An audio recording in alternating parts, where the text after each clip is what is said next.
Welcome.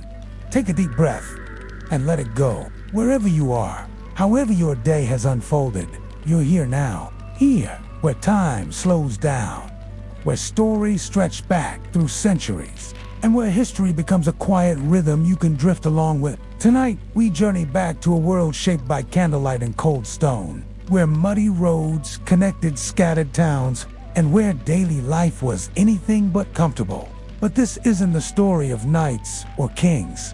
It's about the people you likely wouldn't find in a school book, the ones who toiled in silence, whose hands grew tired long before their names were ever known. In this episode, we'll explore unusual medieval jobs, real occupations that might seem bizarre, punishing, or oddly poetic today. We'll begin deep inside a monastery, where a scribe scratches away under flickering light. Later, we'll meet a figure whose rise to power changed a continent, wander through forgotten rituals and lost knowledge, and eventually glimpse the refined lives of the very few who lived in comfort.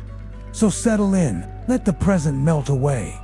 You're safe here, and we're going back century by century to a world that moved at the pace of a plow horse and the ringing of church bells. Segment 1. Why it sucked to be a medieval scribe.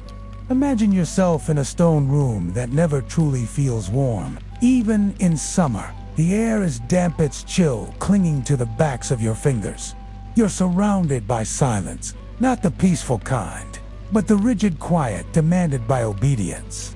You are a scribe, one of the most educated men in your monastery, and one of the most exhausted. The room you sit in is called it is sparse bare walls, long wooden desks, high windows, letting in slivers of pale light. Candles flicker, casting soft halos over parchment stretched across the desk. Ink pots made of horn or clay sit nearby, along with sharpened goose feathers. Every tool has been prepared with care, because one mistake, a blot, a smudge can ruin days of work. You don't write for pleasure. You write because it's a holy task. The copying of sacred texts, of sermons and histories. It is your labor, your offering, your burden. The rhythm of your life is repetition. Dip, scratch, pause, breathe, dip again, scratch again.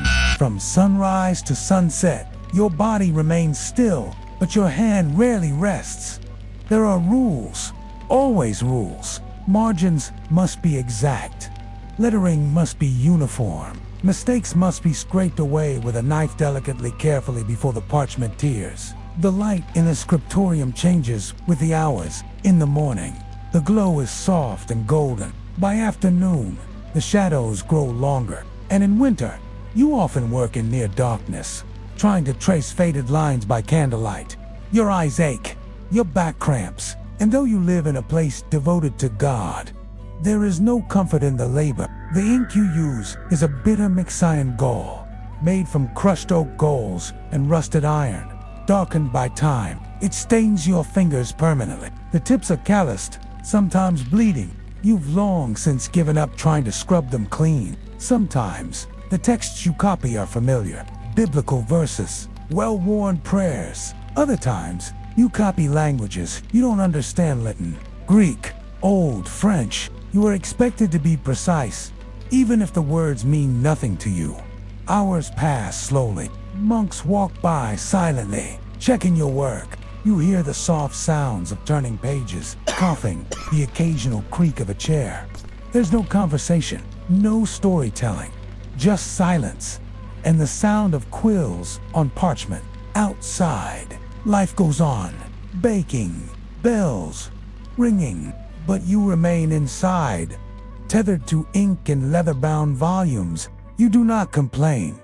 It is not your place, but you dream of warmth, of movement, of doing anything other than writing the same words over and over again. And yet, there is something beautiful about the work. When you look back at the pages you filled neat, even almost meditative, it feels like a strange kind of immortality. Even if your name is never remembered, these words might survive long after your bones have crumbled into dust. Still, being a scribe was no privilege. It was often punishment disguised as piety, an occupation of mind-numbing repetition. where even your inner thoughts had to stay quiet. Now, as your candle flickers low and the bell signals evening prayers, you place your quill down, stretch stiff fingers, and prepare to do it all again tomorrow. Let us leave behind the stillness of the scriptorium now and travel to a different kind of silence. The charged, watchful, quiet.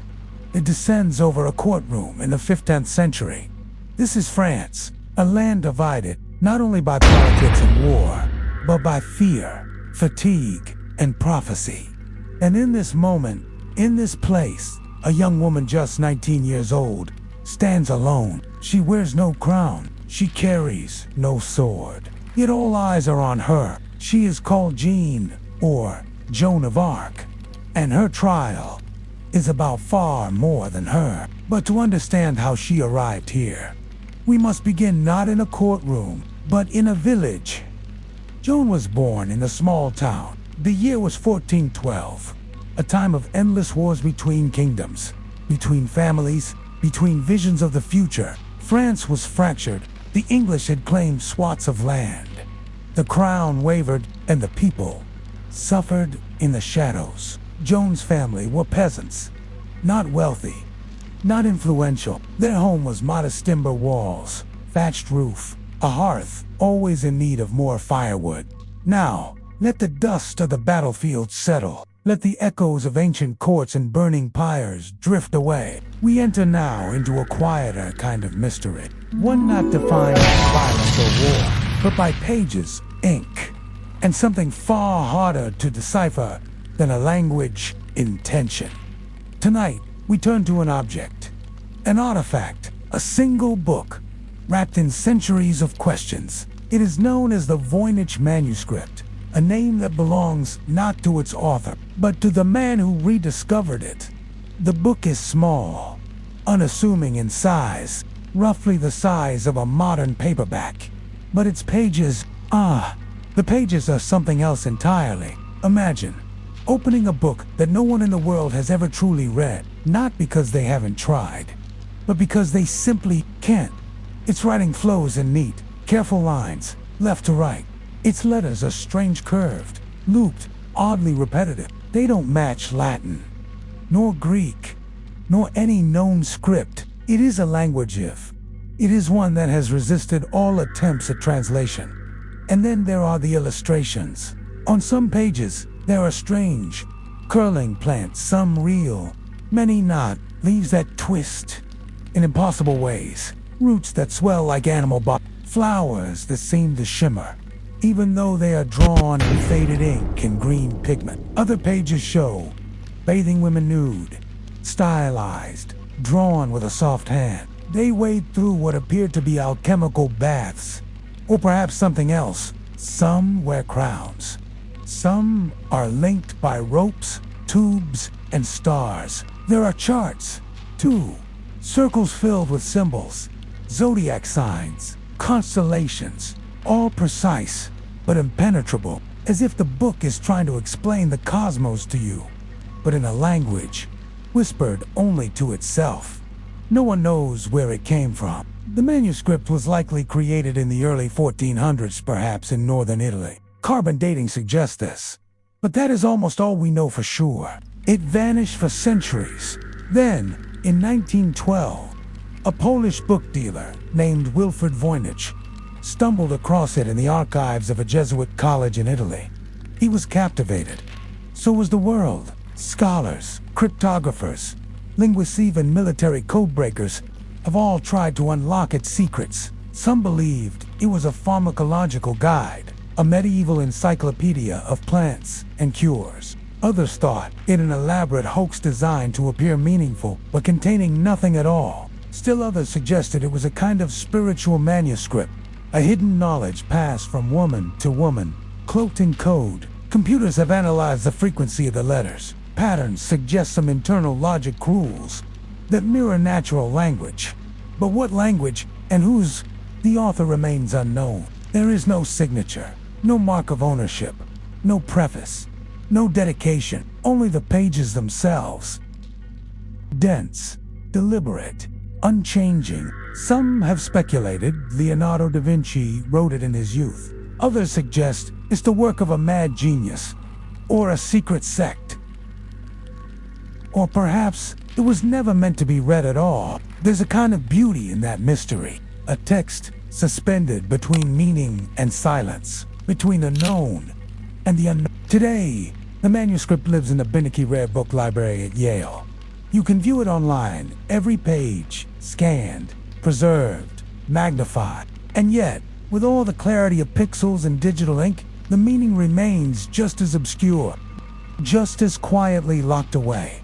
No one has cracked it, not truly, and perhaps no one ever will. Still, the Voynich manuscript speaks in its own way, in the steady rhythm of its strange script, in the flowing illustrations and celestial spirals, in the hum of forgotten intent, a whisper from the past, not asking to be solved, but simply to be seen.